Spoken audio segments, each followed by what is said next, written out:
عبادت کے میدان میں اترتا ہے، محنت اور جد و جہد کے ساتھ بہت زیادہ اللہ تعالی کی بارگاہ میں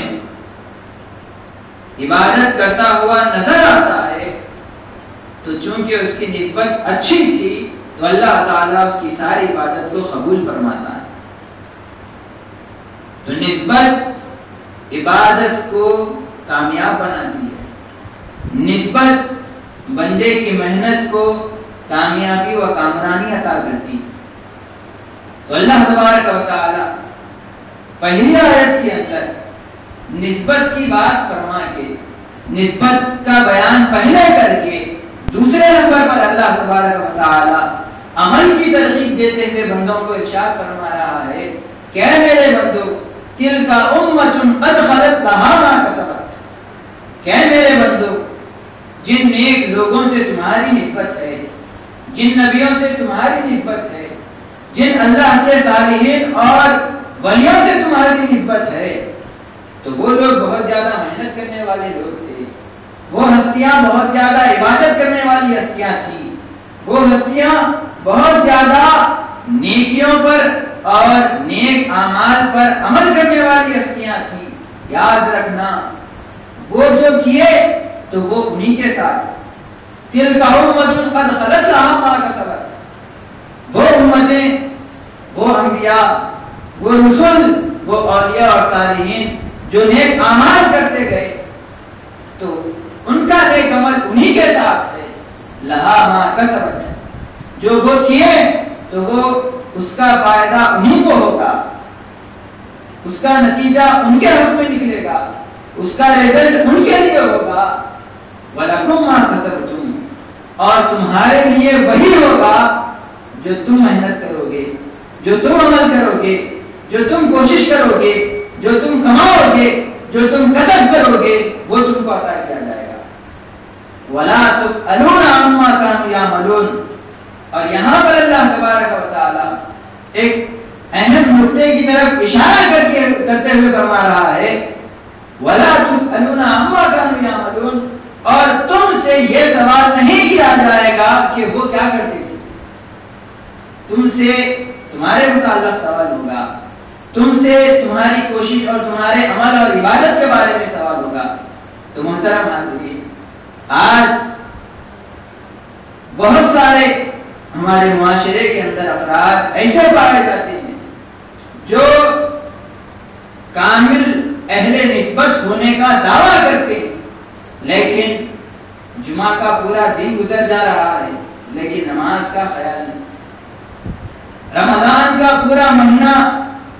ختم ہوتا ہوا دکھائی دیتا ہے مگر روزوں کا خیال نہیں۔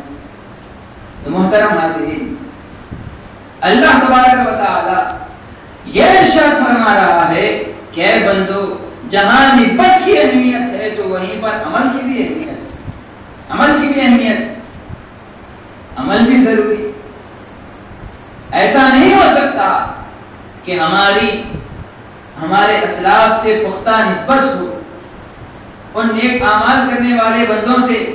جو رات بھر قیام کرتے تھے، جن کی رات بستر پر نہیں نماز کے مصلے پر گزرا کرتی تھی، جن کا دن بازار میں اور لہو لعب میں نہیں گزرتا تھا بلکہ ان کا دن وہ روزہ رہ کر اللہ تبارک و تعالیٰ کے ذکر و اذکار میں اپنے دن کو گزارا کرتے تھے، جن کے رات دن اللہ تبارک و تعالیٰ کی یاد میں گزرتے تھے، اور تم یہ دعویٰ کرتے ہو کہ ہماری نسبت اللہ کے ان بندوں سے بہت زیادہ پختہ ہے، لیکن جب نتیجے کی بات، جب عمل کی بات آتی ہے اور جب محنت کی بات آتی ہے تو پھر ہم ذرا برابر بھی ان کے عمل کو اختیار کرنے کی کوشش نہیں کرتے۔ تو دوستو، یہ ہمارے نسبت کی کمزوری کو بتاتا ہے، کیونکہ جتنی زیادہ نسبت مضبوط ہوتی ہے اور پختہ ہوتی ہے تو اتنا ہی زیادہ بندہ عمل میں آگے بڑھتا ہے، عمل بھی زیادہ ہوتا ہے، محنت بھی زیادہ ہوتی ہے۔ تو حضرت امام اعظم ابو حنیفہ رحمۃ اللہ علیہ، بہت بڑے امام، آپ کی نسبت حضرت امام جعفر صادق رضی اللہ تعالیٰ عنہ سے تھی۔ امام جعفر صادق کے آپ مرید تھے، تو امام اعظم کے بارے میں آتا ہے کہ وضو کے سلسلے میں آپ کو شک پیدا ہو گیا کہ وضو کے مستحبات میں سے کوئی ایک مستحب مجھ سے چھوٹ گیا. واجب اور فرض کی بات نہیں، مستحب کے بارے میں بالکل معمولی سی چھوٹی سی دور جا کے وہ غلطی کا اس کے اندر ایک تصور بنتا ہے. تو آپ کے ذہن میں وضو کے مستحب کے تعلق سے شک اور ڈاؤٹ پیدا ہو گیا. تو امام اعظم نے اپنے عمر کی 40 سال نمازوں کی قضا فرمائی، 40 سال کی نمازیں قضا فرمائی. وہ امام اعظم کی نمازوں میں گڑبڑ نہیں تھی، واجبات پورے تھے، فرائض پورے ادا کیے گئے، لیکن ایک معمولی سا مستحب کے بارے میں آپ کے ذہن میں شک اور خیال پیدا ہو گیا کہ شاید میرا مستحب چھوٹ چکا تھا. تو آپ نے 40 سال کی نمازوں کی قضا فرمائی. کیوں فرمائی؟ اس لیے کہ آپ کی نسبت بہت بڑی تھی، امام جعفر صادق رضی اللہ تعالیٰ عنہ کے آپ مرید تھے. تو بولنے کا مطلب یہ ہے کہ نسبت جتنی زیادہ مضبوط ہوتی ہے تو بندہ اتنا زیادہ شریعت پر عمل کرنے والا ہوتا ہے. تمام صحابہ کرام یہ اہل نسبت، سرکار سے ان کو نسبت تھی، تو اس لیے وہ بہت زیادہ عبادت کرنے والے تھے اور ان کی عبادت کا مقام بہت زیادہ اونچا ہو گیا، اتنا زیادہ اونچا ہو گیا صحابی کا مرتبہ اور ان کی عبادت کا مرتبہ کہ ایک حدیث میں سرکار نے فرمایا کہ اے میرے لوگوں، اے میری امت، آنے والی امت صحابہ کے بعد آنے والے لوگوں، سنو اور یاد رکھو میرے صحابہ کو مجھ سے نسبت ہے، لہذا ان کا عمل بہت زیادہ ہو چکا ہے اور ان کے عمل کی عظمت یہ ہے کہ میرے صحابہ میں سے جس نے آدھا سیر یا پاؤس آدھا سیر جس نے اللہ کے راستے میں جواری کو خیرات کر دیا، آدھا سیر جواری جس صحابی نے میرے اللہ کے راستے میں خیرات کر دیا، یاد رکھنا اگر تم میں کا کوئی آدمی احد پہاڑ کے برابر بھی سونا اللہ کے راستے میں خیرات کر دے گا تو میرے صحابی کے اس آدھے سیر جواری کو خیرات کرنے کے ثواب کو نہیں پا سکتا. ان کا عمل بھی بہت زیادہ عظمت والا ہو گیا. تو محترم حاضرین، ہمارے اسلاف بہت زیادہ شریعت پر زور دیا کرتے تھے، اس لیے زور دیا کرتے تھے کہ اے بندو، اے اللہ تعالیٰ کے بندو، تم جب ہم سے نسبت رکھتے ہو لہذا تو ہمارا طریقہ، ہمارے قدم پر چلو اور ہمارے طریقے کو اپناؤ اور تم بھی محنت اور کوشش کیا کرو، کوشش کیا کرو. حضرت نظام الدین محبوب الہی رضی اللہ تعالیٰ عنہ کے زمانے میں ایک بہت بڑے بزرگ تھے، ان کا نام ہے حضرت قاضی ضیاء الدین سنائی رحمۃ اللہ علیہ. حضرت نظام الدین اور محبوب الہی جن کا مزار دہلی میں ہے، آپ کے ہم اثر ہیں حضرت قاضی ضیاء الدین سنائی رحمۃ اللہ علیہ. آپ کا مزار شریف خلد آباد کی سرزمین پر.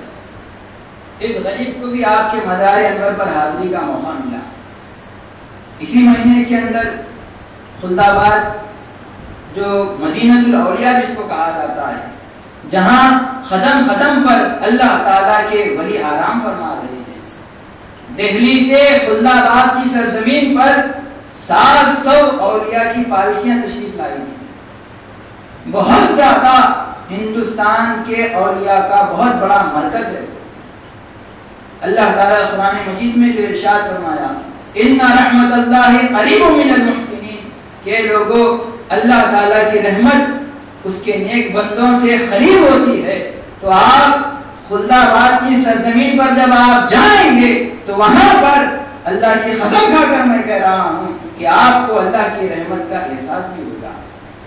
دلوں کو اطمینان نصیب ہوگا، قلب کو چین نصیب ہوگا، ایسا معلوم ہوگا کہ آپ بالکل دوسری دنیا میں آ چکے ہیں. تو خلد آباد کی سرزمین پر حضرت قاضی ضیاء الدین سنائی رحمۃ اللہ علیہ کا مزار انور کالی مسجد کے پاس.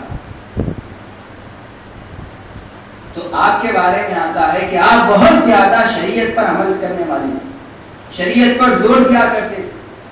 کرامت دکھانا آپ کے نزدیک کوئی بڑا کام نہیں تھا. آپ یہ کہا کرتے تھے کہ 1000 کرامتوں سے بہتر شریعت پر عمل کرنا ہے. تو ایک مرتبہ دہلی کے اندر یہ ہو گیا کہ ایک فقیر سا آدمی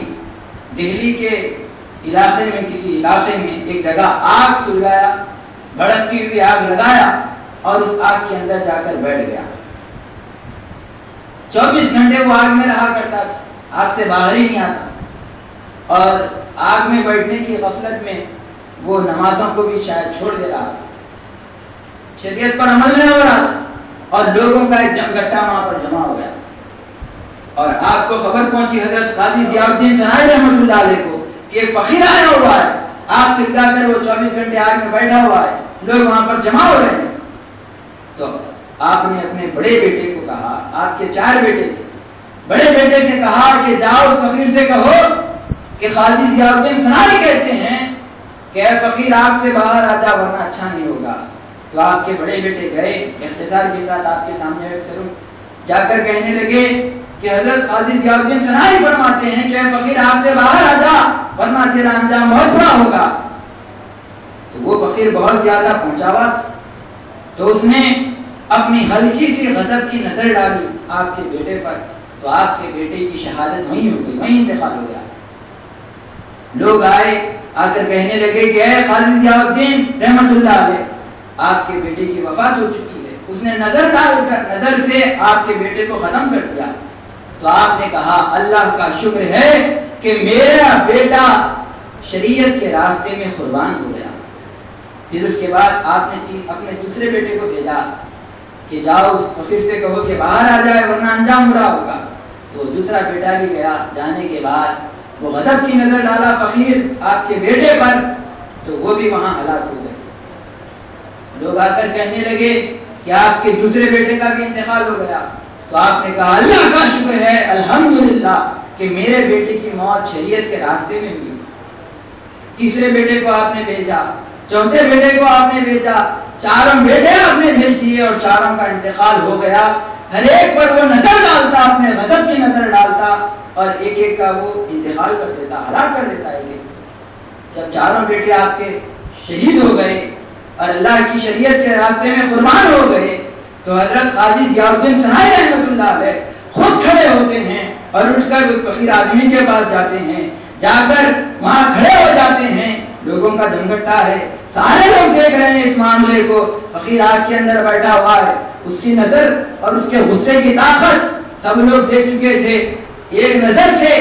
ایک ایک نظر سے 4 بیٹے ہلاک ہو چکے ہیں آپ کے. سارا معاملہ پبلک دیکھ رہی تھی. اس کے بعد آپ حضرت قاضی ضیاء الدین صنعانی رحمۃ اللہ علیہ وہاں پہنچ کر اس سے کہتے ہیں کہ اے شخص باہر آ جا ورنہ تیرا انجام, تیرا نتیجہ بہت زیادہ برا ہو جائے گا. اب اس کے بعد وہ فقیر شخص جو آگ میں بیٹھا ہوا تھا, جس نے اپنے تھوڑے سے غصے کی نظر جب آپ کے بیٹوں پر ڈالی تو بیٹے ہلاک ہو گئے. روایت میں آتا ہے کہ وہ فقیر شخص آگ میں بیٹھ کر آگ کے اوپر اپنی انتہائی آخری غضب کی نظر ڈالتا ہے, انتہائی آخری غضب کی نظر ڈالتا ہے. لیکن حضرت قاضی ضیاء الدین صنعانی رحمۃ اللہ علیہ جو سرتاپا مکمل طور پر شریعت کے کامل پابند تھے, تو آپ کی ذات پر ہی نہیں بلکہ آپ کے بال پر بھی تھوڑا سا بھی اثر نہیں ہوتا ہے, تھوڑا سا اثر آپ کے بال پر نہیں ہوتا. اب اس کے بعد جب وہ فقیر آپ کی ذات کا معاملہ دیکھتا ہے تو آگ سے فوراً نکل کر باہر آ جاتا ہے اور آپ کے قدموں میں گرتا ہے اور توبہ کرتا ہے کہ اے قاضی ضیاء الدین صنعانی رحمۃ اللہ علیہ, میں آپ کے ہاتھ پر توبہ کرتا ہوں کہ آئندہ کبھی بھی شریعت کا دامن نہیں چھوڑوں گا اور یہ کرتب نہیں دکھاؤں گا, مجھے معاف فرما دیجیے. محترم حاضرین, یہ ہمارے بزرگوں کا طریقہ تھا کہ وہ بہت زیادہ کرامت کو دکھانے سے زیادہ شریعت پر عمل کرنے پر زور دیا کرتے. حضرت جنید بغدادی رضی اللہ تعالیٰ عنہ فرمائے الاستقامۃ فوق الکرامہ, کرامت سے بڑی چیز شریعت پر عمل کرنا ہے. تو محترم حاضرین, تو گزشتہ 2 جمعہ سے آپ کے سامنے نسبت کے تعلق سے بیان کیا جا رہا ہے. تو نسبت یہ چاہتی ہے کہ اے بندو, تم جن اللہ کے نیک بڑے بڑے بندوں سے نسبت قائم کر چکے ہو, ذرا ان کے عمل کو بھی اپناؤ۔ تو اللہ تبارک و تعالی فرماتا ہے تلک امۃ قد خلت لها ما کسبت ولکم ما کسبتم، کہ اے بندو جو نیک بندے کمائے، محنت کرے، عبادت کرے تو اس کا ثواب انہی کو حاصل ہوگا، اس میں سے تم کو نہیں دیا جائے گا اور تم کو وہی عطا کیا جائے گا جو تم عمل کرو گے۔ ولا تسألون عما كانوا يعملون، اور تم سے وہ سوال نہیں کیا جائے گا کہ وہ کیا کیا کرتے تھے، ان کے تعلق سے تم سے سوال نہیں کیا جائے گا، تم سے نہیں پوچھا جائے گا، تم سے وہی پوچھا جائے گا جو تم کیا کرتے تھے۔ تو اللہ تبارک و تعالی سے دعا ہے کہ وہ ہمیں سچی اور اچھی نسبت کے ساتھ عمل کی دولت بھی عطا فرمائے۔ وما علینا الا البلاغ۔